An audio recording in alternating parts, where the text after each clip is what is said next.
उपमुख्यमंत्री एकनाथ शिंदे नाराज आहेत। ते नाराज झाले की हमखास गाव गाठतात, सातारा जिल्ह्यातील त्यांच्या दरेगावी निघून जातात, अशा अनेक बातम्या मागच्या 2 महिन्यांपासून आपण ऐकत आलोय। पण या नाराजीच्या सगळ्या चर्चा झूट आहेत। शिंदे हे नाराज होऊन दरेला जात नाही, तर त्यांचा ड्रीम प्रोजेक्ट डोक्यात ठेवून ते गाव गाठतात। शिंदेंचा हा प्रोजेक्ट महाबळेश्वर, जावळी, सातारा आणि पाटण या 4 तालुक्यांचा चेहरा मोहरा बदलणार आहे। याच प्रकल्पाअंतर्गत सुरू असलेल्या विविध विकास कामांचा आढावा घेण्यासाठी शिंदे मुंबई सोडून आजकाल गावाकडे रमताना दिसतायत। आता नेमका काय आहे हा नवीन महाबळेश्वर प्रकल्प आणि सातारा जिल्ह्याच्या विकासात याची कशी भर पडणार आहे, पाहूयात या व्हिडिओच्या माध्यमातून। महाबळेश्वर हे थंड हवेचं पर्यटन स्थळ देशभरात प्रसिद्ध आहे। अगदी वर्षभर महाबळेश्वर पर्यटकांनी गजबजलेलं असतं। आता याच गिरिस्थानावर येणारा ताण कमी करण्यासाठी राज्य शासनानं नवीन गिरिस्थान विकसित करण्याचा निर्णय घेतलाय। एकनाथ शिंदे मुख्यमंत्री असताना त्यांनी यासाठी आग्रही पुढाकार घेत योजना आखली। सध्याही एकनाथ शिंदे ज्या खात्याचे मंत्री आहेत त्याच सार्वजनिक बांधकाम खात्याच्या अंतर्गत या प्रकल्पाचं काम सुरू आहे। यापूर्वी नवीन महाबळेश्वर प्रकल्पात सातारा तालुक्यातील 34, पाटण तालुक्यातील 95, जावळी तालुक्यातील 46 आणि महाबळेश्वर तालुक्यातील 60 अशा 235 गावांचा समावेश होता। याचा प्रारूप विकास आराखडा यापूर्वीच नागरिकांच्या सूचना हरकतींसाठी महाराष्ट्र राज्य रस्ते विकास महामंडळाने जाहीर केलाय। तो लवकरच अंतिम केला जाईल। पण या प्रकल्पात नव्याने आणखी 294 गावांचा समावेश करण्याचा प्रस्ताव हा नुकताच राज्य सरकारकडे मंजुरीसाठी सादर करण्यात आलाय। या प्रस्तावाला मंजुरी मिळाली तर 4 तालुक्यातील तब्बल 529 गावांसाठी MSRDC नियोजन प्राधिकरण म्हणून काम करणार आहे। या गावांमध्ये विविध सुधारणा केल्या जाणार आहेत। आवश्यक सोयी सुविधा पुरवून तिथल्या पर्यटन वाढीला चालना देण्याचं नियोजन आहे। या प्रकल्पात टुरिस्ट पॅराडाईज, पर्यटन आणि निसर्ग संपदा विकास केंद्रांचा विकास साधून पर्यटनाला चालना दिली जाणार आहे। यामध्ये छोटी विमानतळं, सायकल ट्रॅक, रोपवे, फर्निक्युलर रेल्वे इत्यादींचा समावेश असेल। यासाठी जमीन अधिग्रहण करण्यासाठी तसंच विविध सोयी सुविधांचा विकास साधण्यासाठी तब्बल 12,809 कोटी रुपयांचा खर्च येणार आहे।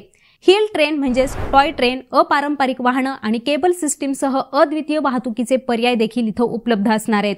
स्थानिक अर्थव्यवस्थेला चालना देण्यासाठी आध्यात्मिक प्रवास, जलक्रीडा, ट्रेकिंग आणि झिप लाइनिंग यांसारख्या उपक्रमांची ऑफर करून पर्यावरण पर्यटनावरही ही योजना केंद्रित आहे। या प्रकल्पाअंतर्गत काही गावात औषधी वनस्पती आहेत, काही गावांमध्ये साहसी पर्यटनाची क्षमता आहे, तर काही पर्यटन स्थळही बनू शकतात।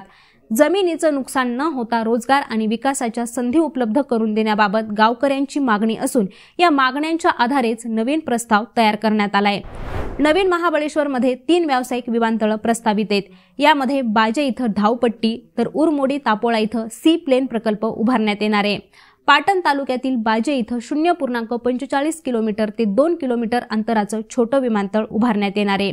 बाजे विमानतळामुळे वाल्मिक पठार, कोयना धरण आणि हेळवाग या परिसरात सहजरित्या पोहोचता येऊ शकेल। उरमोडी इथं 2 किलोमीटर लांबीची पाण्यावरील धावपट्टी साकारली जाणार आहे। तसंच 500 मीटरचा पाण्याचा भाग हा विमान वळवण्यासाठी ठेवला जाणार असून तापोळी इथंही अशाच प्रकारचं एक सी प्लेन उतरवण्याची सुविधा उभारण्यात येणार आहे। उरमोडी सी प्लेन प्रकल्पामुळे बामनोली, ठोसेघर आणि कासपठार इत्यादी भागात पर्यटकांना काही वेळेतच पोहोचता येऊ शकेल। आता या नवीन प्रकल्पाअंतर्गत डार्क स्काय स्पार्क ही सुद्धा योजना इथं उभारण्यात येणार आहे। IDSAच्या वेबसाईटवरील माहितीनुसार डार्क स्काय स्पार्क म्हणजेच जिथं फक्त नैसर्गिक प्रकाश असतो। कृत्रिम प्रकाशाचा अभाव असल्यामुळे त्या ठिकाणची हवा ही प्रदूषणमुक्त असते, ज्यामुळे आकाश हे सहज न्याहाळता येतं। महत्त्वाचं म्हणजे ही परिस्थिती कायम राहावी यासाठी या भागात प्रयत्न केले जाणार आहेत। असा परिसर आकाश निरीक्षणासाठी उत्तम असतो, त्याच भागाला डार्क स्काय स्पार्क असं म्हणतात। जिल्ह्यातील पाटण तालुक्यातील अरळ आणि काठी या भागात डार्क स्काय स्पार्क आणि ॲस्ट्रो व्हिलेज उभारले जाणार आहेत। या ठिकाणी खगोलप्रेमींना टेंट उभारून त्यात आकाशही न्याहाळता येऊ शकणार आहे। सध्या कोयना धरण परिसरात असलेल्या बॅकवॉटरमध्ये 9 किलोमीटर पर्यंत बोटिंगला परवानगी नाहीये। त्या पुढच्या भागात बोटिंगला परवानगी घेणं तसंच बोटींसाठी धक्का बांधण्यासाठी कोर झोनमधील मालकीच्या जमिनीचा वापर होणार आहे। त्यासाठी ऑफिशियल सिक्रेट ॲक्टमध्ये शिथिलता होणं आवश्यक आहे। तसंच कोर झोनची जमीन ही वनजीव विभागाच्या अखत्यारीत आहे। त्यांच्याकडून परवानगी घेणं किंवा त्यांना या प्रकल्पात सामावून घेण्याबाबत विचार होणं आवश्यक आहे। याशिवाय सह्याद्री व्याघ्र प्रकल्पात हेच तालुके येत असून त्यामध्ये समाविष्ट गावांचं पुनर्वसन केलं जाणार आहे, पण त्यातील मळे, कोळणे, पातरकुंज अशा काही गावांचा नवीन महाबळेश्वरमध्येही समावेश होतोय। इथल्या नियमांवरही तोडगा काढण्याचे आता प्रयत्न सुरू आहेत। थोडक्यात काय तर एकनाथ शिंदे याच सगळ्या कामांच्या नियोजनासाठी सातत्याने मुंबई सोडून गावाकडे रमताना दिसतायत। आता या प्रकल्पांचा आढावा घेणं आणि या योजनांमधील विविध समस्यांवर तोडगा काढणं अशी कामं सध्या शिंदे करतायत।